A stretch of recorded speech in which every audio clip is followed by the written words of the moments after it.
paz do Senhor e Salvador Jesus Cristo, eu sou o pastor Daniel Fernandes e hoje eu vim trazer para você como que é a vida e o testemunho da cantora Cassiane. Gente, vou falar para você, de todos os vídeos que eu fiz aqui no canal sobre testemunho, sobre vidas de pessoas do mundo gospel, esse testemunho foi um dos que eu mais me impressionei. Então, se você gosta de ouvir testemunho, eu não vou nem contar o testemunho. Eu vou colocar a própria Cassiane, quando ela deu entrevista num programa de podcast, eu vou colocar a própria Cassiane contando o testemunho dela. É um grande testemunho, a qual eu tenho certeza que você vai melhorar a sua fé, que vai falar muito com você, que vai edificar muito mais a sua fé. Nós vamos falar dessa mulher, mas antes, se você não é inscrito aqui ainda no nosso canal, já se inscreva aqui no nosso canal, deixe de acionar as notificações, dê o seu like, que é bastante importante aqui para o nosso canal, amém, querido? A gente passa vídeos aqui todos os dias sobre oração, nós temos orações aqui todos os dias às 6 horas da manhã, oração da manhã, para edificar a sua vida. E nós temos também, pelo menos 2 vezes na semana, testemunhos de grandes homens e mulheres de Deus aqui no nosso canal também, para edificar a sua fé. Amém, querido? E hoje nós vamos falar da cantora Cassiane. Cantora Cassiane, que fez esse ano aí 40 anos de carreira. Já fazem 40 anos que ela já canta. E eu fiquei me perguntando, eu ouço a Cassiane desde criança, eu não sou evangélico desde criança, mas a minha mãe já era cristã quando eu era criança, e eu lembro que ela ouvia Cassiane para estar cantando no círculo de oração. E eu fico me perguntando, se eu que já vou fazer 43 anos esse mês, quantos anos a Cassiane tem? Para mim ela já tinha uns 60, mas não. A Cassiane ela tem 48 anos de idade. É que o primeiro CD que ela gravou com apenas 8 anos de idade. Desde os 3 anos ela canta na igreja.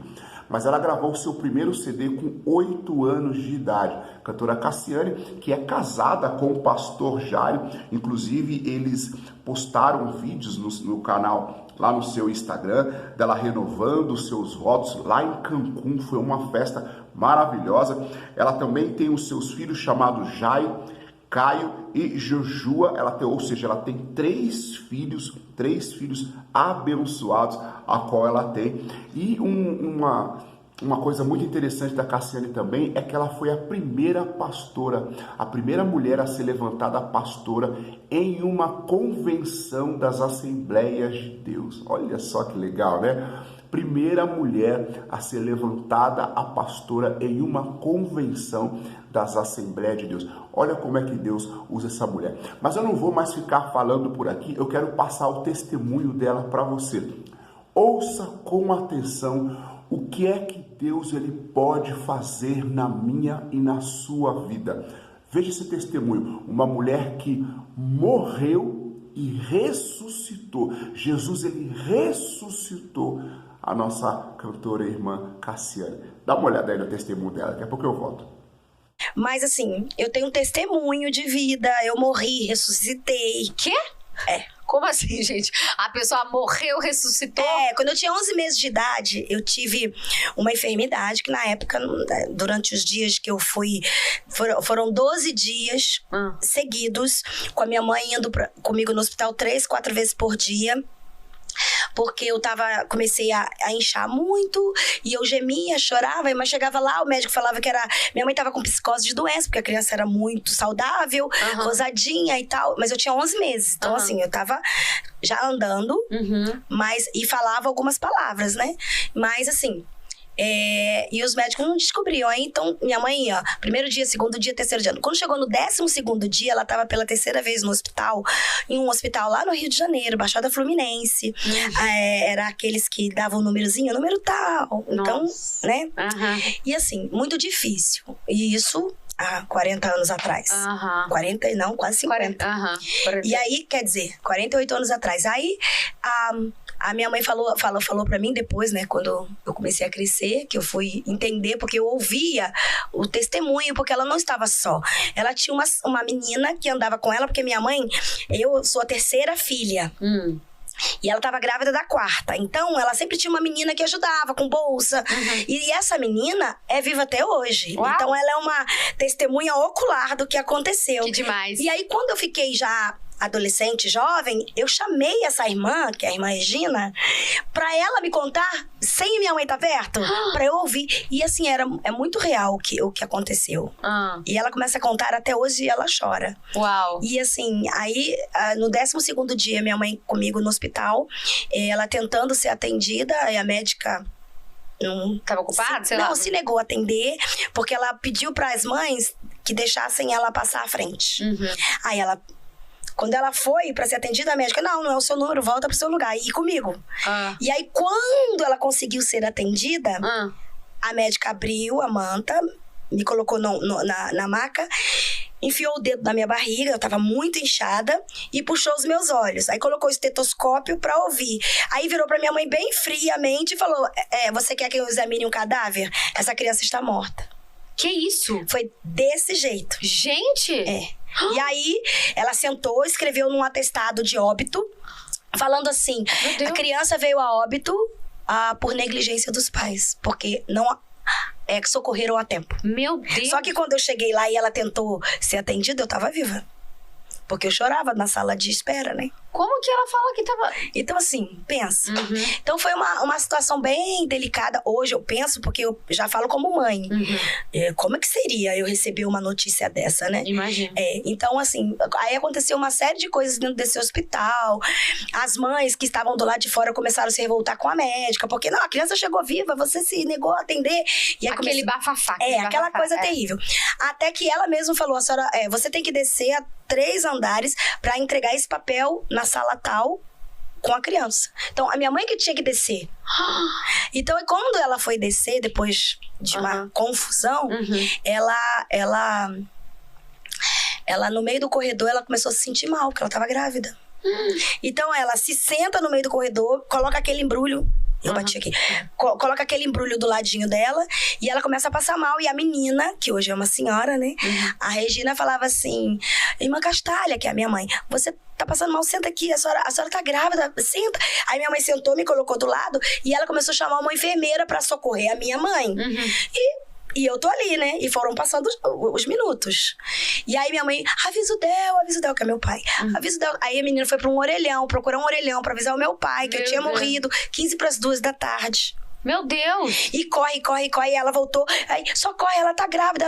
Então, aquela confusão ali, ninguém sabia. Até, quando minha mãe começou a se sentir melhor, ela falou, onde tá minha filha? E ela tá aqui do seu lado, irmã Castalha, fica tranquila.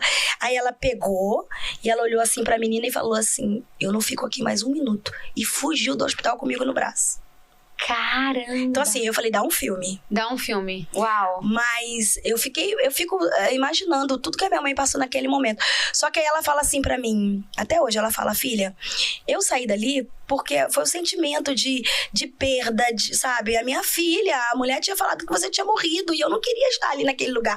E eu tava grávida de uma outra criança. Então, o meu desejo era fugir dali. E eu fugi. E a menina falou, irmã Castalha, e a Cassiane, a gente tem que entregar ela. Não, eu quero sair daqui, eu quero meu marido. Então, ela foi pro meio da rua, pegou o primeiro ônibus que vinha e entrou comigo no ônibus. Ela e a menina. Quando andou umas 2 quadras, a menina puxou a sineta do ônibus pro ônibus parar. Minha mãe, o que foi? Ela, não, vamos parar na casa da irmã Janete. Uau! Sabe a Regina, hein? A irmã Janete. A irmã Janete era dirigente do círculo de oração da igreja. A irmã do Coque. Sei, a irmã do Coque, do Reteté. Amo! E assim, a minha mãe desceu, aí ela falou, mas a gente vai fazer o que aqui? E ela morava bem na estrada onde o ônibus passava. Então elas desceram na porta da irmã. Aí era janeiro, 12 de janeiro. A minha mãe falou que um sol muito quente, que eu sou carioca, né? Então um sol muito quente no Rio de Janeiro. Aí a irmã tava varrendo o quintal. Quando ela olhou a minha mãe, ela falou assim... a menina, irmã Janete. Aí a irmãzinha olhou e falou assim, já era uma senhorinha, falou assim, Castalha, minha filha, tudo bem? Um calor desse vai matar o neném sem fôlego. Você já tem 3, minha filha, tá esperando a 4ª, vai matar. Desenrola. Aí quando minha mãe falou assim, irmã Janete, aí baixou a cabeça e falou assim, ela morreu 15:45 da tarde. Aí quando ela olhou, a irmãzinha olhou o relógio, já era mais de 5. Já ia dar 5 horas, né? Aí ela falou, entra. Aí abriu o portãozinho e minha mãe entrou com a menina e eu no colo. Aí aquela irmã, com a autoridade de Deus, falou assim pra minha mãe: ah, Castalha, você esqueceu do Deus que nós servimos. Uau. O Deus que ressuscitou Lázaro depois de 4 dias. Ele é o dono da vida, ele dá, ele tira, ele dá. Aí minha mãe falou assim pra mim: Cássia, eu não fui ali pra ver nada. Não fui pra ver milagre. Eu fui porque eu fui levada. E só que Deus tem seus modos de trabalhar e seus planos de agir. Né? E aí ela falou assim, aquela mulher falou isso pra mim, eu olhei pra ela e só chorei. E aí ela pegou um banquinho que tinha no meio do quintal e apoiou você naquele banquinho. Abriu a sua manta e olhou pra mim e falou assim: olha, só um minuto. Foi lá dentro, pegou o óleo da unção e uma colherinha de café. Colocou aquele óleo da unção na colherinha de café, pôs na sua boca e massageou assim a sua garganta. Uau! E você estava literalmente apagada, assim. Totalmente paralisada e tal. E eu com aquele papel na mão do óbito. E aí ela falou assim: Cássia, muitos podem não crer que Deus fala, mas eu vi. Aí eu falei assim, eu creio, mas ela falou: você tem que crer porque você é prova viva disso. Uau! E aí Deus usou aquela mulher para minha mãe e disse assim: minha filha, minha serva, eis que estou devolvendo a vida a este botão. Cuida bem dele porque ele não é teu, é meu. Amém. Este botão em breve se transformará numa rosa e esta rosa perfumará muitos jardins. E onde ela não puder ir, eu enviarei a voz dela. Uau! Glória a Deus. E a promessa se cumpriu. Então, assim, ela falou que logo depois que Deus usou essa mulher para falar isso, ela falou assim: Cássia, é como se a unção tivesse descido dentro de você. E todo o seu corpo estremeceu e você esticou pernas e braços e foi um estalar assim tão forte que a gente falou: tá quebrando alguma coisa. Aí você se esticou completamente e de repente toda aquela que você tava, porque foram 12 dias você inchando muito, então toda a medicação ia entrando e você não o seu organismo não trabalhava mais, então como se você tivesse sido cozida por dentro. Aí ela falou assim que quando terminou eu comecei a estralar, foi como se fosse uma grande bola, uma bexiga e alguém estourasse, porque ela falou que eu coloquei tudo pra fora, virou uma carniça o quintal daquela mulher. Meu Deus! Tudo pra fora. E aí Deus falava assim: ó, e estou devolvendo tudo novo a ela. Uau, glória a Deus, que demais. E aí meu pai, quando chega em casa, onde? Porque ele já tinha ido em tudo quanto é hospital procurando minha mãe. Nossa, porque ela ficou E quando ele chega, eu tô correndo dentro de casa. Ele falou: vocês querem me matar? Aí minha mãe falou: meu filho, dá glória. Porque eu vi o milagre acontecer nessa sua filha aí. Aí foi quando começou a contar. Então assim, eu fiquei sabendo mesmo, entendendo o que tinha acontecido já adolescente. Sim, sim. Eu ouvia, mas a minha mãe não era do tipo que todo lugar que fosse contava. E aí, querido, gostou do testemunho? Deus falou com você? Pois é, forte testemunho, né? Eu fiquei todo arrepiado aqui quando eu vi esse testemunho, porque falou muito, mas muito mesmo comigo. Edifica a nossa fé, edifica e edifica muito a nossa fé. Fiquei muito feliz de ouvir esse testemunho. Eu tenho certeza que o nosso Deus, ele pode fazer isso por você também. Ele vai edificar a sua fé através desse testemunho, ele pode fazer milagres na sua vida. O nosso Deus é o mesmo daquele que ressuscitou Lázaro. É o mesmo daquele que deu mais 15 anos de vida para o rei Ezequias. É o mesmo Deus da Bíblia, gente. Não existe outro Deus. É esse Deus que nós servimos. Então, em nome de Jesus Cristo, que esse testemunho possa ter edificado a sua fé para a glória do nome do Senhor. Amém? Nós vamos ficando por aqui, mas amanhã, às 6 horas da manhã, nós temos mais um vídeo aqui de oração para abençoar a sua vida em nome de Jesus Cristo. Amém? Louvado seja Deus, que Deus ele venha te abençoar grandemente em nome de Jesus.